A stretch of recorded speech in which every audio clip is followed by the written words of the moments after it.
Matt Germer, how are you, sir? Pleasure to be here. Thanks for having me, Matt Todd. I have been waiting for this one for a long time. God bless it. The combo of the Matts, ready for it. And I'm happy to be another bald guy with glasses to talk about elections on your podcast. Just one more. You're following in good footsteps, so there's that. That's Yes, exciting time. the best footsteps. The best. Love Secretary McGrain. Yeah, he's great, man. And I'm sure I've told you this, if you follow the trail of my show back, it really, I had a couple really kind of key moments, and one overwhelmingly, undeniably, was meeting him in 24, having him on the show. You know what I found out? After the fact, we kind of become friends, and apparently the commentary coming was like, okay, we'll go do the podcast. Matt doesn't seem to be like a totally crazy person. It probably won't be too bad, because they were kind of watching for a couple months. They're like, who is this guy, and what's his angle? He comes in and he does the show, everything goes fine, he leaves. He's like, dude, the next time I go see that guy, I need 3 energy drinks. See, that's the thing. You bring the energy, and I feel like it's infectious. I'm here. I'm ready. We're ready. Okay, so listen. First off, you work for. Tell me your exact title again. Sure. So I am the director of the governance program at the R Street Institute. Okay. Which is a think tank based out of Washington, D.C. I don't happen to live in Washington, D.C., and no offense to my friends and colleagues who do, but if that was one of the requirements for me, it'd be a deal breaker to work there. But our program oversees both kind of Congress, the budget, separation of powers issues within Washington, D.C., but also issues of elections, which is where most of my work has been over the last, 5 years that I've been at R Street. And that is obviously, as you know, is a state and local issue. And so it's given me the pleasure to travel around the country to learn more about how our elections work in dozens of states at this point that I've visited. And so that's, I keep track of elections issues, whether that's things like the SAVE Act, which is a federal measure, or a number of these kind of things as they pop up all around the country. Okay, so hang with me on this. So elections are state and local, okay? But we have requirements at the federal level. So it's okay, look, for instance, obviously you gotta be an American citizen to vote for president, right? So that's a federal concept that is applied locally. So it's hey, California, Oregon, Idaho, Nevada, these are the rules. You guys just kind of figure it out. We move on from there. And it's okay, great. So again, they're intertwined in that the lane is set down by the federal government, but then we're allowed to drive however we want. And then we bring our results statewide, so it goes local to state, and then state goes to the federal government hey, these are our results, and we followed the rules. We promise you we didn't let anybody who wasn't a citizen vote. We promise, right? And that's kind of the concept, right? So am I correct so far? Yeah, broadly. I think it's helpful to establish that our rules around voting come from a few sources. So at the core of all of it is the U.S. Constitution, right? And so that's where things like you've got to be 18 to vote. That's in the Constitution. That's a good one. And that's a great one. Article 1 of the Constitution basically empowers the states to run the elections, although it does carve out and says, look, there's a role for Congress to help shape the time, place, and manner of federal elections, right? So Congress has no real authority over the way state elections, local elections are conducted. They do have some ability to shape the way that federal elections are conducted. And as a result, over the years, we've seen federal legislation doing things like establishing an election day in November, right?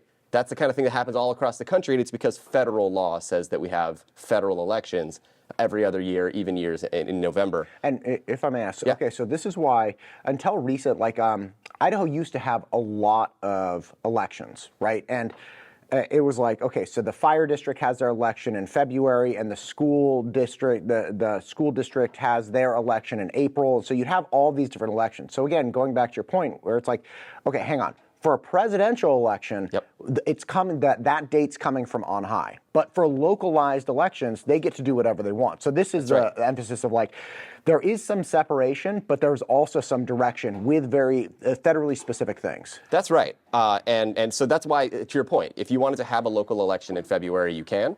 if you wanted to have your state office, as we see in a handful of states like Virginia, famously, every year after the presidential election, we have this big national media crisis about who's going to be the next governor of Virginia. I don't care. I don't live in Virginia, but because it's the only election in that year that people are like paying attention to in a state that can kind of swing, it gets all this extra attention. But they have their elections in odd-numbered years for those state offices. Gotcha. So many states, though, Idaho included, North Carolina, where I live now, included, it's not worth it for them to pay a bunch of money to have elections like every single year and spread them all out at awkward months and times of year. So instead, a lot of states, they just consolidate around that November election day that the feds have declared for federal elections. Right, because people are coming out anyway. People are coming out, saves money. You don't have to print ballots every year. You don't have to like hire poll workers to show up, over and over again. And to your point, people are coming out. Like sometimes states and localities, I think they intentionally put the election at an awkward date to reduce the number of people who are coming out. Because if you were going to put a bond for a school board to help raise some money, and you're in a state with maybe a strong teachers union, if you put that election in February of an odd-numbered year, well, all your teachers are going to be locked in on that one, and all of their friends that they're telling about are going to be locked in on that one. Your average citizen who's not following these kind of issues day to day because it's just not in front of them may not be as locked in, may not show up to be concerned about the increase of a tax in February of an odd-numbered year. So sometimes there's a strategic reason you might see around the country for why they'd throw this thing at an odd date. But I'm sorry, we got distracted by this. What time of year? Listen, I'm because I love all this because it is really confusing. Yeah. And until like 6 months ago, I didn't even know that Idaho. There was this grifter guy. This was hilarious. There's this grifter guy who's this like election denialist. Like the whole thing. He comes through Idaho, okay, and he's coming to the Treasure Valley, and somebody tells me, I'm like, no. He is? They're like, yeah, he's coming through. Like, he's going to come do a presentation on why we should hold elections in parks and eliminate statewide voter roll. Now, mind you, I don't know a lot, but I'm pretty sure holding elections in parks, probably not a great idea, depending on time of year, right? Yeah. And on top of that, it's like the whole statewide voter roll, right? And this was one, again, I keep picking up these little nuances. I'm like, okay, no statewide voter roll. He's like, yeah, because this guy is accusing or saying that if you have a statewide voter roll, it's more susceptible to manipulation. I'm like, okay, like I suppose that makes sense at first glance. Like, what's wrong with that? They're like, well, first off, having resources at the county level to stop people manipulating individual counties would be infinitely more difficult. Correct. Like, okay, that makes sense. Like, got it there. And they're like, and if you don't have a statewide voter roll, someone registers in Canyon County and Ada County, and they vote in both, and the counties aren't connected to each other, so no one knows. I was like, got it. So this guy's an idiot. They're like, yeah, he's an idiot. Anyway, so he comes through and harasses a couple of our county clerks. I go interview one, and this gal, Christina Glasscock from Twin, and she explains all of these things about, like, back when we had multiple elections all year long, and like all the different taxing districts could call it, and it was just a train wreck. I'm like, oh my gosh. So when you go off on like, okay, now this is, I don't care. Like, it's all wild to me. It's like, okay, this is the most complex system. Yeah. And let me tell you, I sat down with the director of public works for Boise, this guy, Steve Burgos, and he explained to me what they do with wastewater. And it was not as complex. No, fair enough. Those elections, and he's like, we got digesters, we got mechanical filtration. They have a farm. It's called 20 Mile Farm, where they take all the solids after everything has been filtered out, and they like make fertilizer out of them. Like, okay, all of that makes sense. And still with elections, I'm like, I don't understand. Man, and that's what's wild about this is we have all these conversations, and I know we'll get to this around like citizenship and around voter ID and things like that. But man, we still have elections in this country, depending on what it is, where it's not like a one-man, one-vote system. Like, how do you... So I'll give you an example. So there are like agricultural districts, and I don't want to speak for Idaho, but it might exist there, where the relevant question isn't who lives in the neighborhood, it's who owns the land. Because if it's a very specific, only the landowners are paying a kind of tax to provide a benefit only to the landowners for ag purposes, drainage districts, that kind of stuff. Yeah, water districts. And these are special districts, and they're legally in many in states referred to as special districts. The requirements to vote are often like really unusual. It's like your power as a voter is based upon your acreage. You have to come in like into an office on a Tuesday in like, March to like cast the ballot on behalf of the property owner who might not even be local, right? Because how much land is not owned by a person who's like living on the land? Wait, what states have these things? It's all or over. is it across the It's country? it's across the country. It's primarily Western states where you've got these big land Swaths, tracts, and and you're figuring, and where you look at the origin of it, and you're saying, look, what if all the farmers in the region came together and said, hey, what if we work together on irrigation or on drainage or on these kind of things that like. It's not schools, it's not police, it's not fire, it's not those basic services that all the residents are going to have to chip in for. It's like a hyper-technical business problem that we all have. And so they established like, and what would be fair is we do this, the more land you've got, the more you say you have about how this irrigation works, whatever it is. Like it kind of makes sense when you go back and look at the origin and think about like people voluntarily coming together to solve a problem and voluntarily figuring out the rules of like who gets to decide and how. But it is, it's kind of wild that they're like these special districts. If we, just trying to peel this back to make things more complicated. There's all kinds of like wild, unique, local arrangements all over the country. And I study elections for a living, and I do not pretend to have a grasp on how it works in every jurisdiction in all these strange places, because it's like when the cliche with so many things. So like when you know one election system, and the next state over, the next county over, the next special drainage district over might operate in a different way.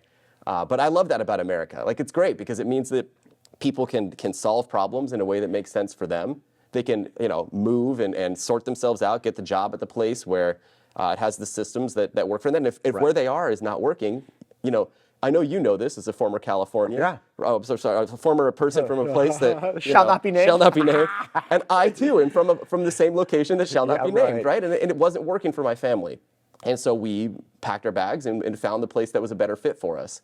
How beautiful is that? Isn't by the it way, great? Like I'm constantly taken by how lucky we are to be in a place where it's like, look, and if I'm wrong, like if the former state does turn out to be incredible, and like they at the end assessment had the right policies in the right place at the right time, and I just didn't see it. Like, okay, that's on me, no problem.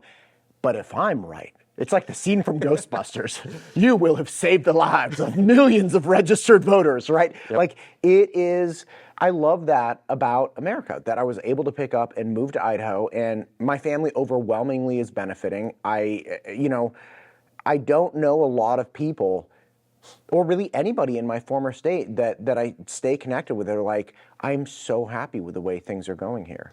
And there's always room to improve, right? And again, even within Idaho, a lot of people are frustrated with certain things. Or, what I saw the other day? It was great. I was just posting something, and there was a picture somebody apparently that popped up on my feed that had the horribly ugly tie that was like just a shot. It was like, come on, legislators, because apparently on leading up to Sindai, everybody wears ugly ties to tell the legislators to end it, which I found out last year. I just thought it was hilarious. I'm like, this is really funny to me. Like the whole thing, the whole process, and people are in it. And again, if we're wrong in Idaho, then we're wrong.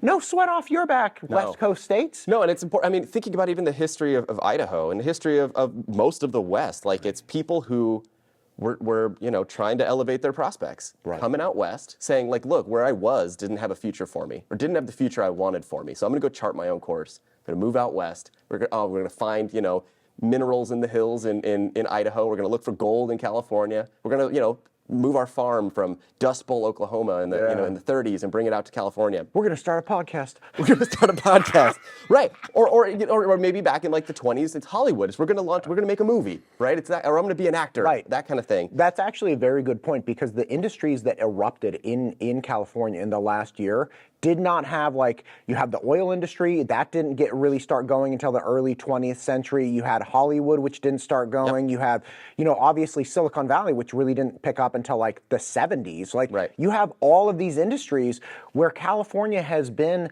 the hub of influx of, it's like 5 different industries that didn't exist more than 100 years ago. I mean, if you want to say the gold rush, obviously, but like California has this history of bringing in these mass migrations of people that are looking for economic prosperity. And there was no like real grounding culture that kept everybody rooted. Like you had an ag industry, fine, but it wasn't big enough and strong enough to be like, everybody get in line behind us, because like this is how we function. It's like, who knows how Hollywood functions? It's like whatever the soup du jour is, right? Or Silicon Valley, or the aeronautical industry, or, you know, again, all of these resources and minerals. It's like, who knows how those things function and how that culture should, you know, get in line with how everyone else has been doing. It's like, nah, man, we're going to chart our own course. And now we're doing the same thing, right? So it's like those second sons who couldn't find their prospects in upstate New York back in the 19th century, who said, I'm going to go out west, I'm going to go find my new future. That's what we did. We just said California wasn't providing us what we needed. Right. So we're going to go find our own fortune wherever it is. And, you know, it's not necessarily I'm going to go, you know, mine for gold in the hills, but it's, I want my family to have this kind of culture to grow up in. I want this kind of school. You know, I want these future opportunities for my children. Yeah, and that's what's great about this country, right? Like, we are huge. The expanse of land that we have, from Pacific to Atlantic, and heck, all the way into Alaska and Hawaii, that you can find a community that fits your values, that fits, your weather patterns, like the things you're looking for, right? Like, I love living in North Carolina. I like that it's humid in the summer. So many people hate that, but I love that I can find a place where it's warm. Yeah. And like, I hate snow. And as much as I love Idaho and I love to visit, like, I know that there's just a whole bunch of parts of Idaho would not work for me to live there long term. Right. And so just what a blessing this country is to be so diverse. Every day, man, I'm blown away. Listen, you and I are far afoot. I asked you to come on because I was actually interviewing Senator Risch recently, and the SAVE Act came up. This is one of those things that for the last, let's say, decade and longer, I mean, obviously, I remember this from like Al Gore and stuff. Yeah. You know, it's like elections have been this thing where it's like, okay, what's happening, right? Like, and people get concerned about them. However, in 2020, when we had in 2000, when we had, the problems, we had two candidates that at the end of the day were like, hey man, I agree with the result.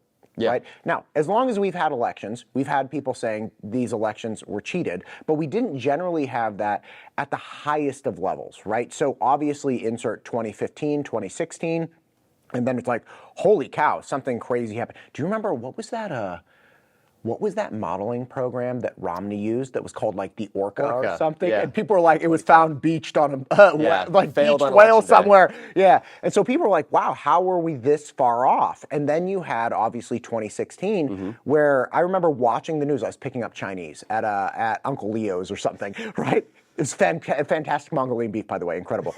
So I was picking up Chinese, and I remember watching on the screen, seeing this news broadcast, to be like, something has, like, she's staring at the camera. She breaks the fourth wall, and she's like, something has to have happened because this isn't possible, right? Yeah, and like people are like, what is going on? And I feel like that became all of a sudden this landslide of this, we didn't expect this. Something nefarious must be going on, and not maybe, but like absolutely something happened. Then of course we had 2020. Yep.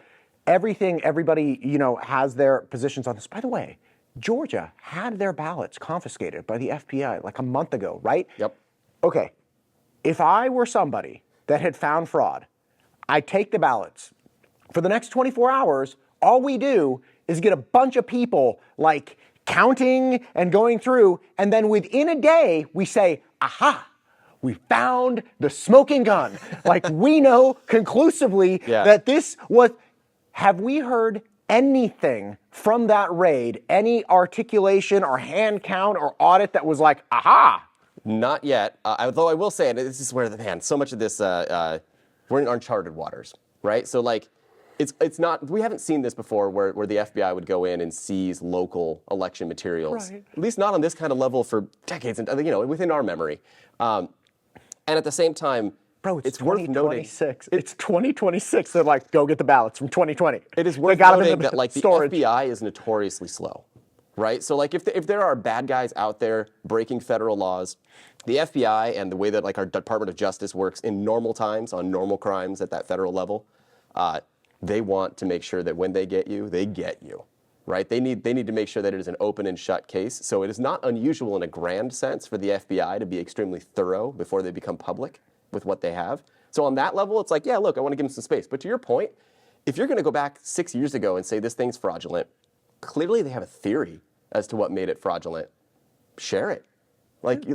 Be more transparent on some of these things, because at this point, you've got those ballots, right? So it's not like someone's going to be able to change it. Listen to me. I know you were younger at this time because you're younger than me. But back in second grade for you, you remember the OJ trial, right? I remember the OJ trial. They watched the Bronco. We watched the trial. We watched the civil action. Like, everyone watched every step of every day. Like, they could literally have a live stream camera that's just watching the boxes of ballots, and people would tune in to just watch it. Like, they don't, you take as much time as you want, count one ballot a day, and just be like, aha, another vote for this guy or this guy. I mean, I do think it's worth noting that the Georgia Secretary of State's office conducted a recount and then did another recount by hand. Right. Like, it isn't as if these ballots have just been sitting there since 2020, only having been run through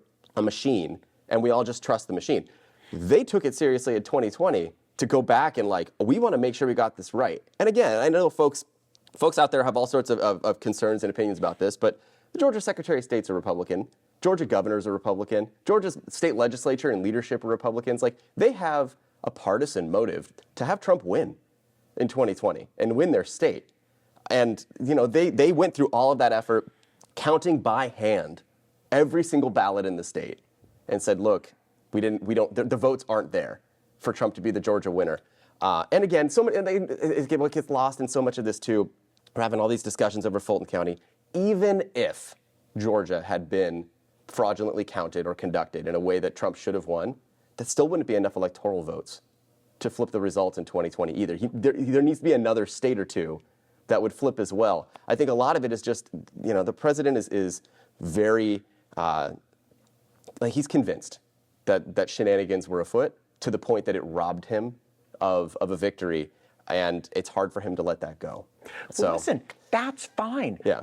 I'm here for the party. Just give me the live stream, right? I want to see the boxes in storage. I want daily updates, right? Like, if people could lose their mind about the Epstein files, as they certainly should, we should be demanding, you have taken action that has never in the history of America been taken. You have the federal government seize local ballots under the accusation that there was fraud and that the presidential election was stolen. If that happened, I want to know. If the presidential election was stolen, I want blood. I don't care. And by the way, whether you want the guy or you don't want the guy, we as Americans should be saying, if this happened, I want answers. And we have taken action that has never before in the history of America been taken. Where's the update, man? It's not like you have to protect the victims. Right. It's not like you're worried that there's a list that's just give us the information. You've had a month. We have the Google. Yeah. We have, the Chatty G. Yep. Get Elon back to count them. Whatever you have to do, just anyway, I'm so passionate about this one because there are people in Idaho that still, there was that articulation a couple months ago about hey, this ballot or this collection of ballots weren't certified properly. It's okay, but it didn't end there. Right. We did all of these audits. And by the way, I don't know anything about it. I just know what people have told me, right? Election people, they're no, we had this audit and then there was this audit and blah, blah, blah. Great. And now, where's the update? Right? It would be so easy. Just send out a tweet or Truth Social. I don't know which one. No, I mean, and it's a fair point, and I know we need to pivot to other things, but I try to use analogies and think of things outside of the election space that helps explain or make it a little easier. Right. And I imagine it's a world where maybe you think you've had money stolen out of your bank account, and you're like, man, these ledgers just aren't adding up. Right. And I'm missing some dollars. One way to solve that, you count the bills. Right? That are in the vault and see, this is exactly how much money I have. Maybe the ledger was wrong. Maybe the ledger was right, but I've got the stack of bills right here to tell me what it is. That's what they're, to your point, count those ballots, call it, say we're good. I think the concern on that front for what it is we just don't have we don't have a strong amount of trust in the country so that even if the FBI were to go do their own kind of recount, you can immediately say half of the country is going to say that recount was rigged. because there's just not a lot of trust in the federal government. You know what I mean? Like, so this is we're just rubber banding back and forth. Make a Twitch account and live stream the entire hand count. Georgia has anonymous ballots, right? Yeah. You won't be able to see, have any identifying information on the ballots. Have one person here, a camera streaming down on them, and like, one vote for Trump, and like put it to the. Don't even look at the other elections. Like, if you're just doing one question, because I'm sure a lot of these ballots have like 30 questions on them. If you're just looking at one question, go to the top, put it in this pile or that pile. Live stream the entire thing to the nation. Have one person do it, and this person will be the one person. Have like Mr. Bean, right? Like, just quietly just sorting from one to the other. And I don't lick his finger. It is millions of ballots, right? So it is important to note too that there's an element of scale when you're, not Fulton County specifically, but there is a certain question too of like, look, if you're going to do this just in Fulton County, you should do it statewide. Like that's and if you're going to do it statewide, you should really do the whole country. Well, but if they did it statewide, which they did do statewide. Of course. And so, we're kind of just reduplicating some efforts here because there's still a lack of trust in the efforts that were already done. And this is, I guess, my point. We didn't have trust that Georgia counted their, I don't say we. I have trust that Georgia counted their votes, right? But there's still a lot of Americans who don't. There's going to be a similar amount of Americans, maybe even more Americans in return, that if a different count were to come out, if the feds were to count it, that would say, I don't trust the feds to have counted this, right? And now we get some future president coming back and saying, no, let's recount those things. You know what I mean? That's some point, kind of to your point, like it was in 2000, someone's got to say, look, even if I disagree with what's happened, it's done now. Right. And we can move forward. Gore, that was basically what Al Gore said when the Supreme Court decision came out in the Bush v. Gore case. He said, I don't agree with what the court decided here. I think they're wrong. But at this point, I'm going to recognize that they made their final decision. And on some element too, Trump is president again, right? So even if there's this feeling of his being robbed in 2020, if you're someone who believes in like cosmic justice, you might look at that and say, yeah, but then he won in 24. Right. So I'm not saying it's a no harm, no foul situation, and it would be important to know if there was fraud. Right. But on the other hand, he's president again. You can't take a time machine back to 2020 and have him be president from 21 to 25, right? That is an unfixable thing if it was fraudulent. Right. He's president now. So the more time we spend going back and relitigating 2020, at least for me, and I know we're here to talk elections, but there are so many issues out there going on. I'd rather they be laser focused on, affordability, all this international stuff happening that's well outside my wheelhouse, but I know it's important. There's too many problems for us to solve at the moment. And relitigating something from 6 years ago that has been hand counted, that is, just to me feels like, what are we doing? We got other stuff to do. Live stream. Anyway, listen, the SAVE Act. Now again, the SAVE Act has become, the SAVE Act now represents three different SAVE Act, Save America Act, and then there's one more, right? So there is a lot of different proposed legislation around stuff called the SAVE Act. Help me understand, because it sounds like one was proposed, shot down, it got modified, that one was proposed, and then there's a third one out here in the wings. Help me understand the SAVE Act. Yes, so to your point, the SAVE Act that we thought of it for years, introduced by Chip Roy in the House and Mike Lee in the Senate, originally was citizenship verification. We want to make sure that American vote, the people participating in federal elections are Americans. And this is, again, Mike Lee from Utah. From Utah. Got it. Chip Roy from Texas. Okay, good. And that has been introduced a couple times over. Most recently, the two of them made a bit of an update to their SAVE Act. They reintroduced a new bill called the Save America Act that took the citizenship verification and added to it voter ID. So those are the two parts that together make the Save America Act, which I will even find myself calling it the SAVE Act because it's just, you've gotten used to the brand. Sure. But at this point, when people talk about the SAVE Act, what they're referring to is this two-part, one part citizenship verification, one part voter ID. The president gets confused sometimes and goes out there and talks about it's also including all sorts of parameters around mail-in voting. He's even said it has some things to do with trans people. Does it have to do with mail-in voting? It doesn't touch those. I think maybe he would like it to, and maybe would love an amendment that does something along those lines. But at present, at least as at the time that we're having this conversation, it is citizenship verification and voter ID. Okay. Can I ask a question? Okay. When was the first time that Utah and Texas brought the original SAVE Act forward that essentially it sounds stripped down without any frills, that there's a federal mandate that it has to be only American citizens can vote? Yeah, so great. And I'm glad you asked it that way because I do want to clarify. It is currently federal law that only American citizens can vote. Great. So what their proposal does, and they introduced it a couple of years ago at this point, is changes how that's verified. So right now, under law, citizenship is, under federal law, you sign a statement saying, I'm an American citizen. That is the extent of the verification. Now, it's a statement you're making under penalty of law. So if you're lying, it's a fraudulent signature, and then you get prosecuted for it. But those prosecutions are extremely rare, and there are a lot of folks concerned that just signing a statement saying I'm an American feels insufficient for proving that you're an American.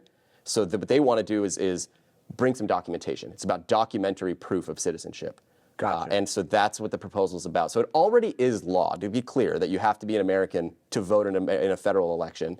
This whole thing is about how do you prove it. Okay, so currently the federal government says, okay, you have to be an American citizen. And North Carolina, at the bare minimum, what you need to do, North Carolina, is have a signature that people are attesting to be an American citizen. That's the minimum. If you want to layer something on top of that, that's totally fine. But for us, for our purposes, you just have to do this thing. Now, mind you, we're not going to administer this. These are just our rules. And North Carolina says, okay, great, got it. And what this bill is saying is like, okay, guys, North Carolina, the signature is not enough. You need to do additional layers of documentation that we require now. So it's mandated by the federal government, but it's carried out by the state. Correct. Got it. Yes. And what are those verifications? So yeah, it's you need to bring to your county who's maintaining those voter rolls. You need to show proof to them of either like a passport.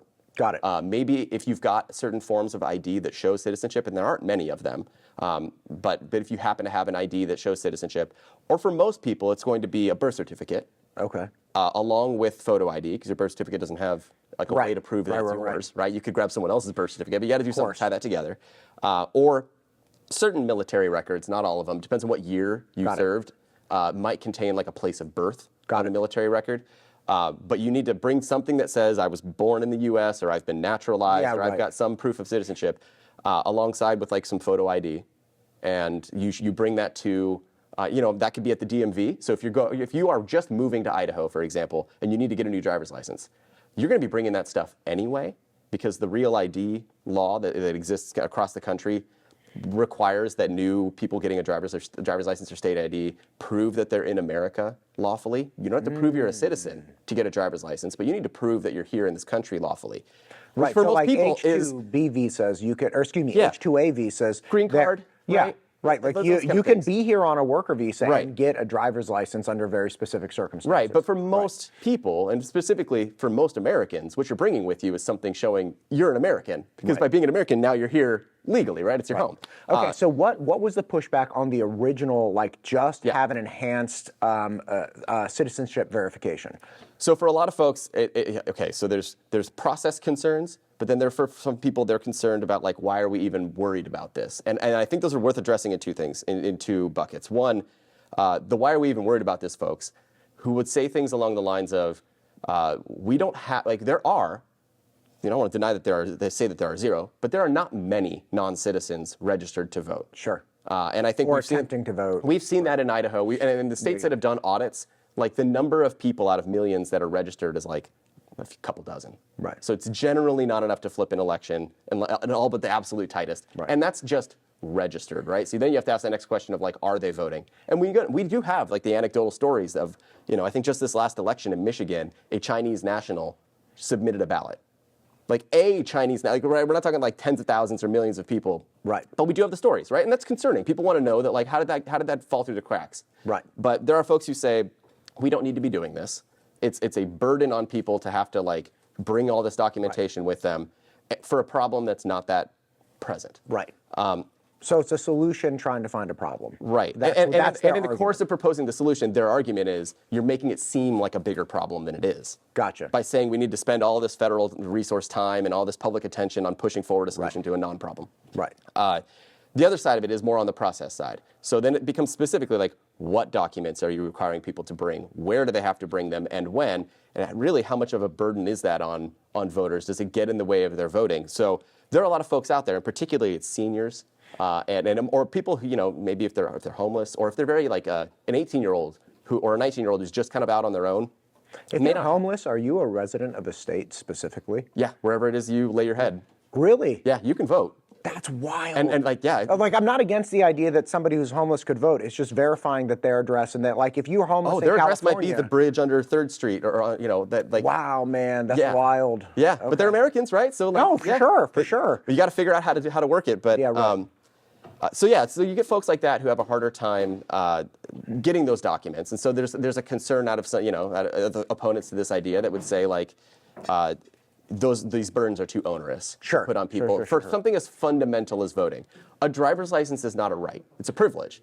Right. And so, if you want to put these burdens on a driver's license, that's one thing. But the right to vote is, sacrosanct in this country. Sure. And even a homeless person living under the 3rd Street Bridge, like, needs to have an ability to go do that. And so their pushback is one of process. It's like, look, you're putting this burden on people who, seniors who haven't had to prove their citizenship for years because and they're maybe now living in a nursing home. They're not very mobile anymore. These kind of like their old files may be gone at this point. They've moved over the years or whatever. Sure. So those are the concerns people have, is they don't want those folks to be disenfranchised. Which I get. I get the concerns. I also can get the motivation of like, does a signature feel sufficient? Right. So, but that's really the two sides of the tension on that question. Okay, got it. Now, that's the citizenship verification. When we're talking about the next step, which is, again, you said what's a Save America Act? It adds voter ID. Voter ID. Yep. Okay, so then essentially that's the same thing, right? Which is you need to verify citizenship. Yep. And to do that, you likely need some kind of ID. Yeah, and it matters. Okay, so this is a question now of who you're providing this information to. So for the citizenship verification, you are bringing that when you register to vote. Now, presuming you don't move, you don't need to register again. So, right, you went to the Idaho, local county DMV office and got your driver's license. You proved your citizenship, and at the same time, you signed up to vote. Sure. You're done. You've proved your citizenship. That section of the bill is over. Great. Now you want to go vote. Now it's election day. The next section is on election day to your polling place. You need to bring some ID with you, which 36 states already have some form of voter ID on the books. So this is talking really about the minority of states who don't have something on the books yet. And again, worth noting, and we can talk about this more, but of those 36 states, the voter ID landscape is unique for each of those states. Like they have, in some states this kind of ID works, in other states it's this kind, or in some states, if you're missing your ID, maybe it was swept up in a hurricane, which happened for us in North Carolina. We had Hurricane Helene come through, just destroying houses, in Asheville before, election season. Sure. There are some provisions in law in North Carolina that say if a natural disaster stripped you of your ID, fill out this form. We'll go back. We'll do some extra checks. We'll take care of this. But that's kind of a provision you may not need in Idaho, right? Where you're not going to get a hurricane in October, right? Disrupting the election season. So we have these little niche provisions all across the country. Yeah, and we actually have one. It's a very specific provision. You can do an affidavit at time of voting. You have to be a citizen. You have to show ID to register. Right. You have your registration, and you go through all this robust stuff, and then it's like 98 or 99% of people at the actual voting booth, they show IDs, and then there's like a tiny fraction of people that just sign the affidavit. But again, even if people consider that a weak point, the step where you got to be able to vote, that registration is incredibly robust. So it's kind of like once you come into the bar and you showed your ID at the door, we're not going to card you again when you're trying to get a beer. Like you're already in the door. Right. And I guess, man, we can do so many of these little rabbit holes. But like in the voter ID space, research over the years has shown, one, it is not disenfranchising anybody. People who want to vote have ID. Right. So like when I start talking about these niche cases of the homeless guy under the 3rd Street Bridge, for one, he probably has ID. Because he's going in and getting government services at different points and like has his ID. If he wants to buy booze, he's going to need his ID to be able to go do that. So like, we'd be shocked to learn how many people out there have it. And two, well, and you've never seen somebody on CNN going like, I want to vote, but I don't have an ID. Because like if somebody said that, the person puts the camera down, they're like, hang on, come with me, man. Like let's just go get you an ID. Like there are millions of Americans who don't have ID, but by and large, they're maybe it's young folks. Yeah, sure. And like they should go get one. Right. Like, and if anything else too, is like almost a PSA for the folks who enjoy this podcast. Like, if you're one of these people watching this right now thinking, I don't have an ID, go get one. Go, even if this doesn't become law, like go get one. Even if you don't plan on voting, go get an ID. If you don't know where your birth certificate is, like go track that down. It's just good for you to have Good that strategy, on hand. yeah. Just go get your birth certificate. If you're not sure if you're registered to vote, go check. Don't show up to the polling place. I don't know if I think Idaho has same-day registration, but like we don't have that in North Carolina. So like we get people who show up who are unregistered to vote, and boy, it's like I want to tell you 2 months ago, like just go register. Do that now. Right. Like while it's not on your mind, get that done. Get that out of the way. So like Idaho.gov, go there. That's right. That's right. So like if anything else, this whole discussion should be reminding you like, are you registered? Do you have all these documents generally in life? Because these are good things to have. Do your family members? Like it's just a good reminder. Go out and get these things done. But yes, by and large, voter ID is not disenfranchising anybody. But at the same time, it's not really stopping fraud. If you consider the kind of fraud voter ID is trying to stop, it's me pretending to be you at a polling place in person. To pull that kind of scheme off, not getting caught, so many of these polling places are in local communities, right? So like if I go pretend to be you in your neighborhood, I better hope one of those poll workers doesn't know you because if they're going to call me out immediately. 2, how many people am I going to pretend to be in a day? Right. At how many polling places? I can't be Matt Todd and then show back up and be John Smith and put on a mustache and just keep changing. And even if I were to do something as ridiculous as that, how many times am I going to be able to get away with that? 10? 12 before somebody at some point yeah, it's fraudulent and that person needs to be prosecuted to the fullest extent of the law, but and you also have to beat me in. Right. Because like if I go in and I vote at 10 and you're like, all right, I'm gonna be Matt, the other Matt, but I'm gonna come in. And then you come in at 11, they're like, you already voted, sir. Like, what are you doing? I don't and if I show up to vote and somebody's already voted for me, I'm like, we have a problem. Here's my ID. Like, who the hell came in to vote for me? I don't want to say things like this never happen, because in a country as big as ours, things like people are idiots and dumb things happen, and they try to put on the fake mustache and be their neighbor. But like, as a way to rig an election, it's one of the stupidest ways to rig an election, because you're exposing yourself over and over and over again to being caught. And so voter ID is I think it helps build trust. I think the population looks at that and say yeah, it feels like a good thing to do. And on that level, I agree. I think it does help build trust. And it's why, broadly, when it comes to the SAVE Act or Save America Act, I'm in favor of the what. I think citizenship verification and voter ID are good ways to build trust. My concerns, to the extent that I have them, are nerdy technical questions of how. I want to make sure that if we're going to do this, we do it right.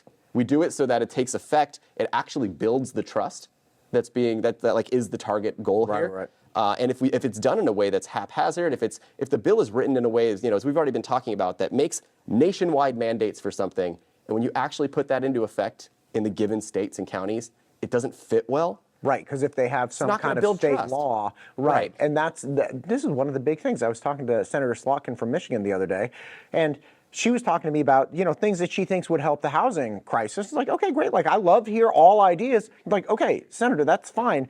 This is what we do in Idaho with taxing, and this is our problem with the aquifer, and these are blah, blah, blah. So if we apply what you're saying right here, it would make an enormous problem. And she was like, yeah, something would have to change. It's okay, great. Let's just get on the same page. But when you take these large sweeping things, we have things in Idaho that are unique to Idaho within an election system, and we can apply certain things like ballot verifier and have that work. And in other states, we legally can't do that. Right. So again, nor would they want to, right? They might have reasons in their culture that says if we make the face of these ballots public, it's going to create a system where people can buy votes, because we have a problem of that in my state, in history.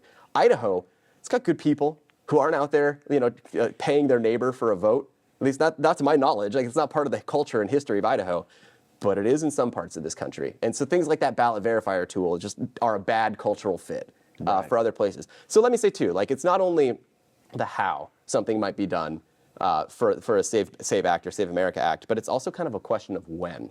The way the bill is written right now, it takes effect immediately. And while I get that we'd love to have this in effect immediately, that's a good goal. When it comes to government's slow. Government is clunky. And boy, people love to file lawsuits, especially about elections. Yeah. And when you're trying to change the rules of an election, and we're now in March, before a November election, you're going to have to be updating database systems, which like I don't know how to do, but I know is clunky. And I know every state has their own database that works in its own unique way. But the way the bill is written, all 50 states are going to have to be like rewriting their data management for voter registration. You're going to have to be training poll workers all around the country on processes that are kind of being made as you build them. Sure. So I work in my local precinct in North Carolina, and so every 6-ish months when we've either got a primary or a general for some kind of election, I'm sitting through another hour of training, and I'm looking around and I'm like, I'm an election lawyer, and I'm confused as I'm watching this training because there's so many little technical requirements along the way. Like in North Carolina, we have voter ID. So the first thing we do when someone walks in is I say, hey, you have some photo ID for me? Let's get this started. And they'll hand me their driver's license, and I say, Sure. Great. State your name and your address out loud for me. And people look at me, they're like, I literally just handed you my ID. Like, what? You're like, well, it's state law. I need you to like say these things out loud. And then they say it, and the address they say out loud doesn't match the address on their ID.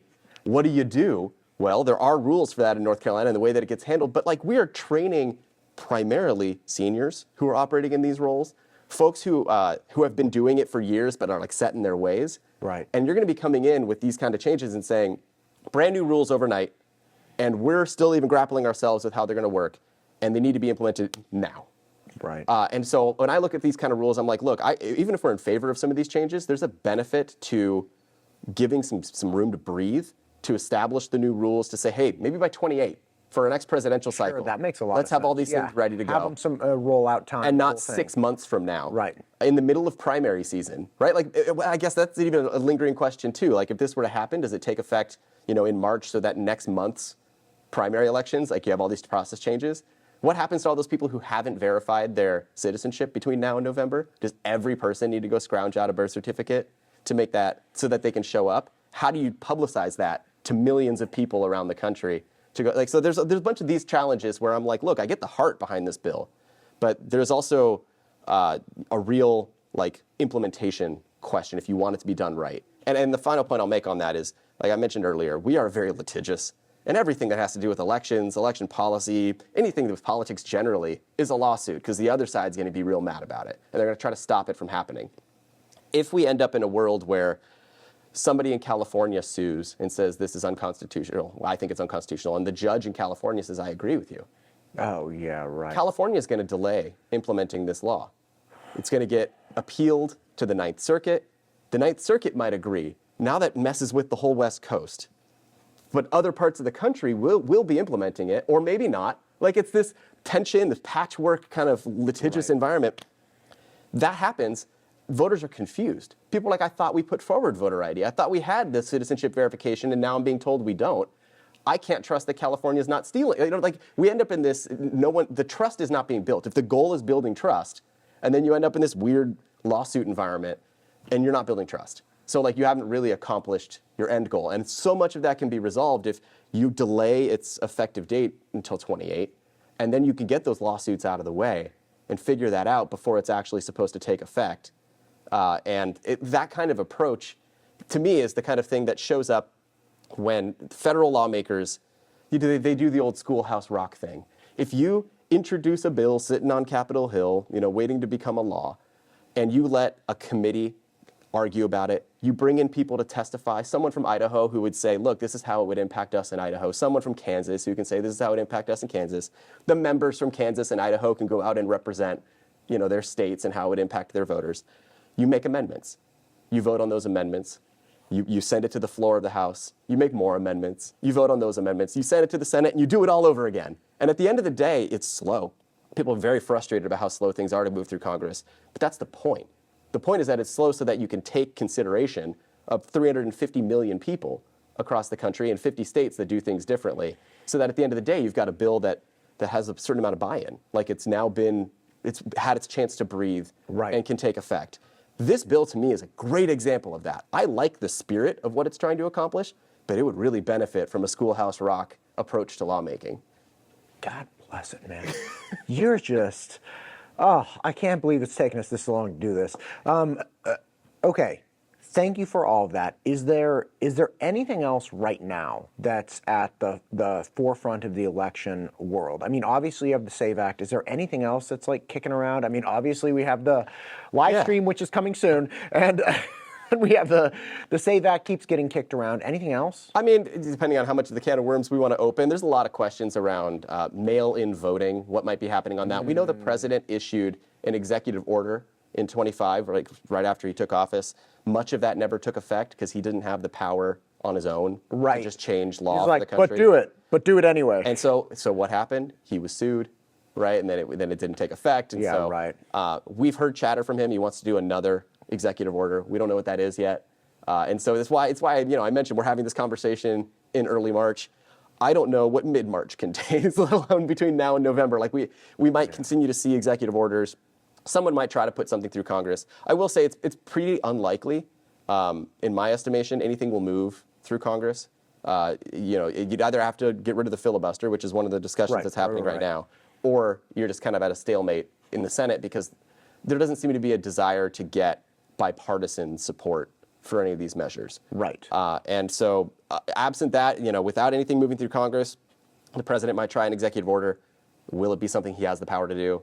I mean, if it's shaping election policy, he doesn't have a whole lot of powers on that front, but he will try, right? And then we'll have a big national discussion about it and all the rest. But yeah, so I think mail-in voting is one of those things you'll probably hear about in the news in the next 8 months because he's really concerned about it as a practice. Idaho doesn't do a ton of it. I know some folks who might need it. Overseas military voters, folks who are, unable to homebound and the rest. There's some folks in Idaho who use it, but it's not Washington, it's not Oregon. Right. It's not everybody doing it. So Can I ask you a question about California, just very clearly? I have, my family still lives there. One of my uncles, I was having this conversation with an uncle at a wedding last year, and he literally said, he's like, I went to vote, and I just held up my ID, and the gal ran away. Like the poll worker, because they had been instructed to not look at IDs, to not even hang around. So if you're looking right at my eyes and somebody goes like this, you have to shut your eyes and run for it. Because by the way, I'm sure if somebody has their cell phone out and takes a picture of you looking my way like this, you'll get in trouble. Anyway, but the whole emphasis of not only do we not require IDs, we won't allow you to present them. Is there any election law around this that because I heard that I'm like there's got to be some kind of crazy abstract reasoning for this. Is there anything within the legal framework where okay, there's actually precedents from this from 1610 and this is why because it was farmers and an oxen or something is there anything goes all the way back to Blackstone? No. Right. Not on that. This is, I'm the first time I'm hearing a story like this. It sounds, on the one hand, insane. Well, actually, on all hands, insane. It just sounds insane. Right. So, which either means there's something else going on here, like a key detail that we don't have in that story, or it's California, and that's the end of the story. I don't have a good explanation for why they'd be doing that, but no, not on that particular thing. If there's a state that doesn't require voter ID, they're allowed to continue to do what they do. Right. And I'm not sure what the mechanism was at registration. I just know that when he went to the polling booth, he tried to show it, and they were like, you can't do this. Right. Yeah. And on that front, maybe sometimes there are laws put in place in different states that are meant to signal we're very strongly opposed to voter ID. So perhaps they have something in California that maybe he was ableist. They're that. You can't show us your ID because there are people that can't hold up IDs because they don't. Have hands. They don't have hands or arms. Yeah. Yeah. Or maybe it's literally that. We don't want the person behind you in line to feel like they have to show an ID. It's almost like the pay it forward at a Starbucks or something in the drive-through, and you're buying the pay it forward. That's what this is. But you don't want to have to show that ID because now the person behind you feels like they have to. It's the elevator experiment where everyone turns around and it's we don't want people to feel pressured. But this is me grasping at straws. I don't actually know. You don't know why they would do something like that. I wouldn't set my state up that way. If it were in front of me as a legislator in California, that to me sounds absurd. Yeah, and by the way, I don't know anything about California elections. I don't know anything about certifying votes in California. I'm not saying like, well, they're I'm trying to understand, like, was there a policy that I missed, Yeah. or a problem from 1610 with an oxen that I missed that necessitated this, like, don't show the ID law? No, I don't know that. But although, and I know, we've been talking about this for a while, but it is maybe as a positive note to look back on, even in places where folks might have concerns like California that they're going too far down this kind of like anti-ID thing. You mentioned 1610, but for the longest time, our voting system really was pretty terrible, as a country. Like, it would be things like everyone stand in this room and just by voice, we're going to pick who wins this election. Brian! Right. Or it might be, for a long time in American history, you didn't have a secret ballot. Like, just like yelling Brian, people are going to be like, oh, Matt yelled Brian. Yeah, right. We had times where it was like, you had to turn in your ballot to someone to like look at it and review it as you're dropping it in, or you're dropping marbles into buckets and these kind of things. Oh. We are in a place now, all across the country, we've got a secret ballot, and you've got the ability to fill it out. The franchise has been expanded far beyond where we've been as a country, right? Like, all men and women of all races, and as long as you're over 18, like, you can participate. And that we've got folks all across the country doing basic levels of election security. Like, machines are tested, and tabulators and all these things, they're tested all across the country. There's audits all across the country. The records are being kept. Like we talked about Fulton County earlier, but like, those ballots are being kept by each of the election jurisdictions all across the country. You've broadly got clerks at their local level who are, like, their number one concern in life is following the law. They're like, that is their personality type. That's why they're called things like a clerk or a recorder. Right. Like, they have these very technical, like, keep your head down, follow the laws. And the personality types of people who sign up for that are those kind of people. They're not generally out there trying to monkey with results. Right. So even if we have these questions around citizenship verification and voter ID, I think it's important to recognize that we have common security practices all across the country in all 50 states that each of the 50 states runs for themselves, but all of them take seriously. Right. And so wherever anyone's watching this from, whether it's your viewers that are predominantly in Idaho or just all across the country, because you make a great show, I think it's worth letting folks know elections broadly, like, are incredibly secure.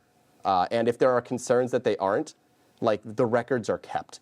And so if there's a candidate who feels like they've been cheated out of something, that's why we have recount laws. Right. That's why we have the courts who can go in and you can say, look, I think this illegal thing happened, and you can hash it out in court, which, does happen. I live in North Carolina. We had an election in the late 2010s, like 2018 or so, that was found to be fraudulent, and that one of the candidates was, like, stealing votes, and they had to hold a new one. So, like, it's not as if not everybody always plays in good faith. Like, but there's we have that ways guy, to help, right? We've got courts, Right. like, we've got these systems in place to find it and to go after folks. Like, we have the guy in Idaho and I guess Kentucky or something, Jeff Thompson, who registered to a campaign in both states simultaneously. And this happened contemporarily, like today. Yeah. Like, this is going on.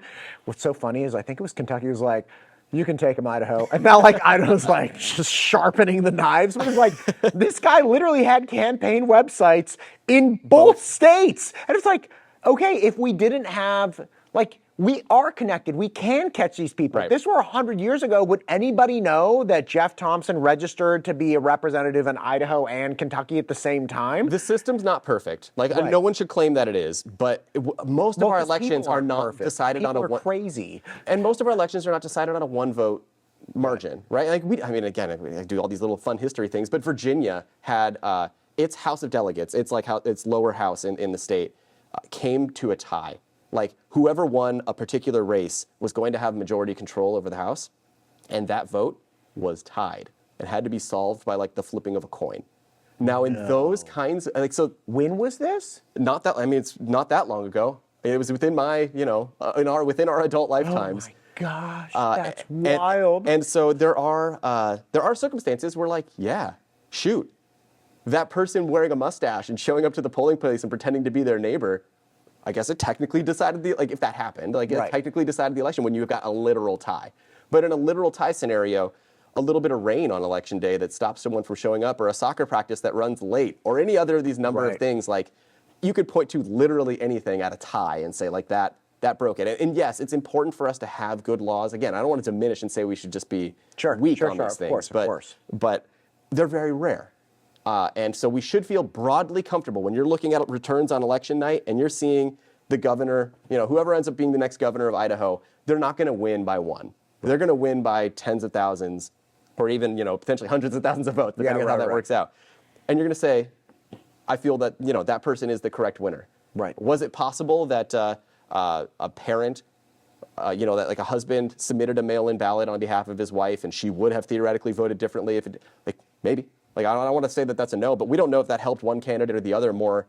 In the wash, it's hard to really trace how these things work. When you've got a margin of tens of thousands, hundreds of thousands, even honestly, hundreds of votes, you can feel pretty confident that the election winner is the winner. And I guess that may not sound, some people are going to hear that and say, ha, there's fraud, and I knew it. Okay. At the margins, I don't want to pretend like there's nobody out there. It's competitive, right? People are doing bad things. Yeah. But by and large, folks should be able to take a deep breath and say, this person was the winner. They're going to represent the community. And if to the extent that we can go find evidence that they shouldn't, let's go hunt that down, put it in court, we'll prove it. But if we can't, pick ourselves up, we'll go on to the next battle, and we'll win the election the next time around and not get mired in, feelings of resentment from a lost election. Because the longer you're frustrated about the past, the harder it is to go focus on the future, win the next election, make Idaho a better place. If it even can be. Can Idaho be a better place? We can always be better. God bless it. Listen, Matt, I don't want to take any more of your time. I really appreciate you carving out time to do this. I know things are moving hot for you.